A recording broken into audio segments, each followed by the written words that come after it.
Hello student, अगले video में हमने वचन परिवर्तन के 4 टॉपिक पढ़े। अब हम नए टॉपिक पढ़ेंगे। यहाँ पर कुछ वर्ड है।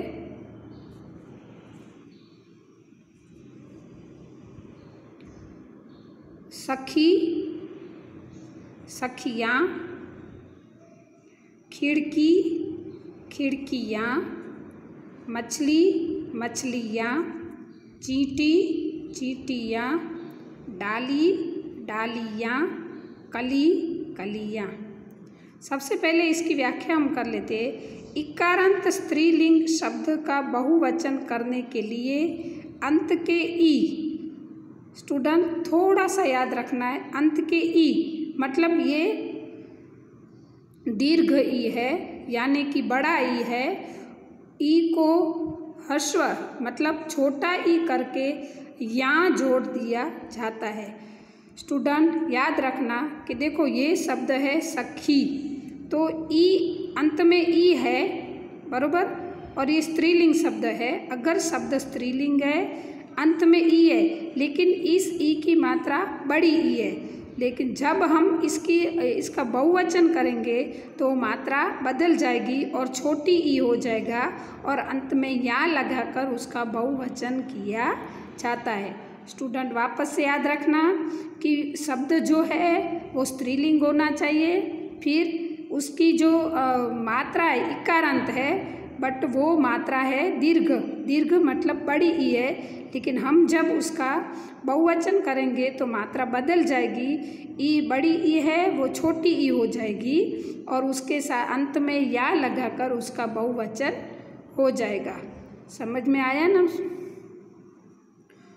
जैसे ये है मछली, मछली स्त्रीलिंग वर्ड है, लेकिन ये ली के साथ जो मात्रा है बड़ी ई है, तो हम यहाँ पर अगर उसका बहुवचन करना है तो मछलियाँ, तो देखो ली का ह्रस्व मतलब कि छोटी ई हो गई है और उसके साथ या जुड़ गया है, तो ये इसका बहुवचन हो जाएगा।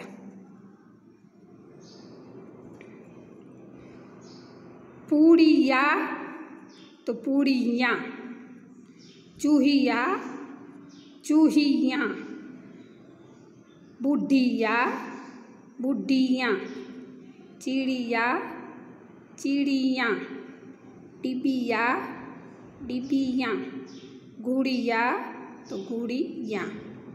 सबसे पहले इसकी व्याख्या पढ़ेंगे हम। ईया अंत वाले स्त्रीलिंग शब्द का बहुवचन करने के लिए अंतिम या को या कर दिया जाता है। स्टूडेंट ये जो शब्द है वो स्त्रीलिंग शब्द है, लेकिन इसका प्रोनाउंसिएशन ईया होता है। समझ लेना, सिर्फ या नहीं करना है, या तो आ नहीं करना है, ईया करना है। तो जिसका प्रोनाउंसिएशन अंत में ईया होता है तो उस शब्द के साथ चंद्र बिंदी वाला या, मतलब तो या ईया तो है, लेकिन या के ऊपर आपको चंद्र बिंदी लगानी है, तो वो शब्द आपका बहुवचन हो जाएगा। जैसे पूड़ी या है, तो उस या के ऊपर आप चंद्र बिंदी लगाओगे तो पूड़ियाँ, तो उसका बहुवचन हो जाएगा। जैसे ये है गुड़िया, कई बार आपको कन्फ्यूजन होता है कि गुड्डी एक ही होती है तो भी गुड्डी बोलते हैं, फिर तो इसमें जैसे डिबिया, तो या डिबिया एक वचन में भी डिबिया बोलते हैं, लेकिन उसको बहुवचन में या के ऊपर चंद्र बिंदी लगाकर उसका बहुवचन हो सकता है। वस्तु, वस्तुएं, धेनु, धेनुएं, ऋतु, ऋतुएं। उकारांत स्त्रीलिंग शब्दों के अंत में ए जोड़ने से बहुवचन बनता है। उकारांत मतलब अंत में ऊ का प्रोनाउंसिएशन होता है। देखो वस्तु तो उकारांत है और शब्द भी स्त्रीलिंग है और उसके साथ चंद्र बिंदी वाला। स्टूडेंट ये आपको याद रखना है कि ए चंद्र बिंदी वाला ए लगता है, तो धेनु, धेनुएं, ऋतु, ऋतुएं। अभी ये ऊ है वो छोटा ऊ है, मतलब ह्रस्व ऊ है। अभी हम जो पढ़ेंगे वो दीर्घ ऊ मतलब बड़ा ऊ हो जाएगा। तो ये जो बड़ा ऊ है वधु, जो शब्द है वधु तो वधुएं, जू तो जुएं। सबसे पहले इसकी डेफिनेशन के उकारांत स्त्रीलिंग शब्दों में ऊ का ऊ करके ए लगाने से बहुवचन बनता है।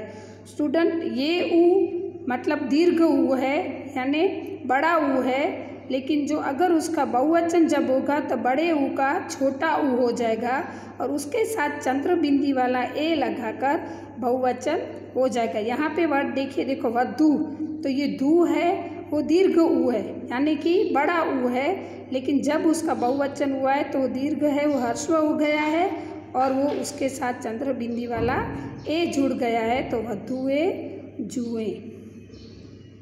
अभी औकारांत, औ जो अंत में औ आता है तो घऊ तो घऊए, उसके साथ अगर अंत में औ वाला कोई भी उच्चारण होता है तो उसके साथ चंद्र बिंदी वाला ए लगता है। औकारांत स्त्रीलिंग शब्दों के अंत में ए लगाकर बहुवचन बनाया जाता है। अंत में औ है और अगर वो स्त्रीलिंग शब्द है तो चंद्र बिंदी वाला ए लगाकर उसका बहुवचन बनाया जाता है। स्टूडेंट, अब जो हम पढ़ रहे हैं उसमें आपको थोड़ा सा याद रखना है। प्रजा प्रजाजन, पाठक पाठक गण, लेखक लेखक वृंद, मजदूर मजदूर वर्ग, गुरु गुरुजन, श्रोता श्रोतागण, अध्यापक अध्यापक वृंद, शिक्षक शिक्षक वर्ग, छात्र छात्रगण, कवि कविगण। पहले हम इसकी डेफिनेशन पढ़ेंगे। एक वर्ग, दल या समूह का बोध कराने के लिए कुछ एक वचन शब्दों के अंत में गण, वर्ग, वृंद, जन जैसे शब्द जोड़ दिए जाते हैं। मतलब अगर ग्रुप के बारे में बात करनी है, वर्ग दल मतलब या तो वर्ग और दल, उसका इंग्लिश में मतलब होता है ग्रुप। तो अगर किसी ग्रुप के बारे में, देखो प्रजा है तो अगर हमें प्रजा के बारे में बताना है तो प्रजाजन।